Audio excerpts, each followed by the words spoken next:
Hello friends, विवा food रेसिपीमध्ये आपले सगळ्यांचे मनापासून स्वागत। आज आपण झटपट तयार होणारं असं लिंबाचं गोड लोणचं बघणार आहोत।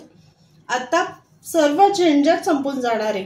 आपल्याला लिंब मुरत ठेवायला नको किंवा त्यातलं पाणी काढायला नको। वेळ न घालवता झटपट कसं तयार करायचं लोणचं, चला आपण आता बघूया पुढच्या व्हिडिओमध्ये। इथे मी लिंब घेतलेले आहेत। आपल्याला लोणचं करताना लिंब नेहमी असं पिवळ्या कलरचेच घ्यायचे आणि ज्याची साल पातळ असेल असेच लिंब घ्यायचे। तर आपण ह्याच्या फोडी करून घेऊया।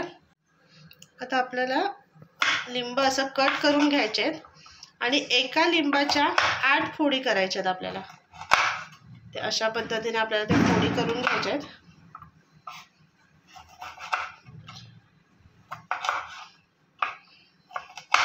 आणि या लिंबामधला बी सर्व काढून घ्यायचे।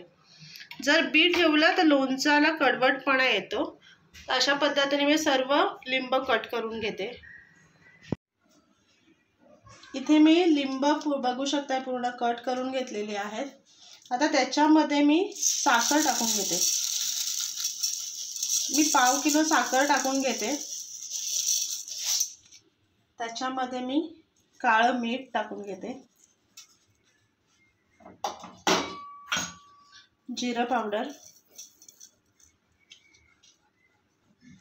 आता ह्याच्यामध्ये आपलं साधं पांढरं मीठ टाकते आणि आपला घरगुती मसाला।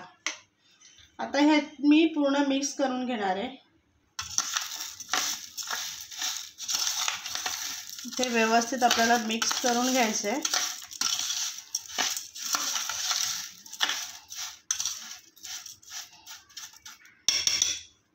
आणि ह्याच्यावरती झाकण ठेवून कुकरला मी 9 ते 10 शिट्या करून घेणार आहे।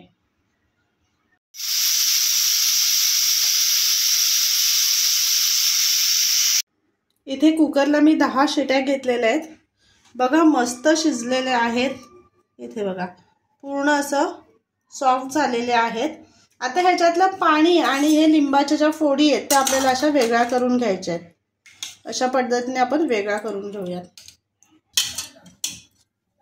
इथे लिंब मी पूर्ण बाजूला काढून घेतलेली आहेत आणि एका कढईमध्ये मी इथे पाणी काढून घेतलेले आहे। आता गॅस चालू करून हे आपल्याला 10 ते 15 मिनिटं पाणी असं आटून घ्यायचंय। बघा किती मस्त उकळ आलेलं आहे।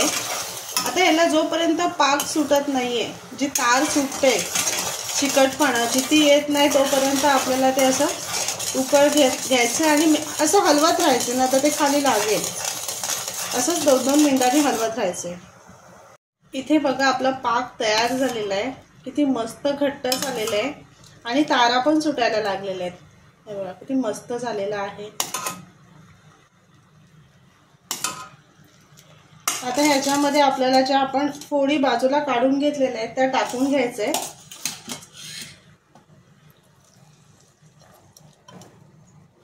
इथे आपण सर्व त्याच्यामध्ये टाकून घेऊया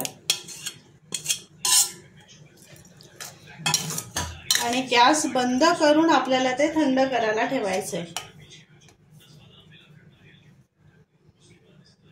इथे बघा मस्त आपलं लिंबाचं गोड लोणचं तयार आहे। कशी वाटली आपली रेसिपी नक्की कमेंट करून सांगा आणि असेच आपले नवनवीन व्हिडिओ बघण्यासाठी व्हिडिओला लाईक करा, शेअर करा आणि सबस्क्राइब करा। चला तर मग आपण भेटूयात पुढच्या व्हिडिओमध्ये।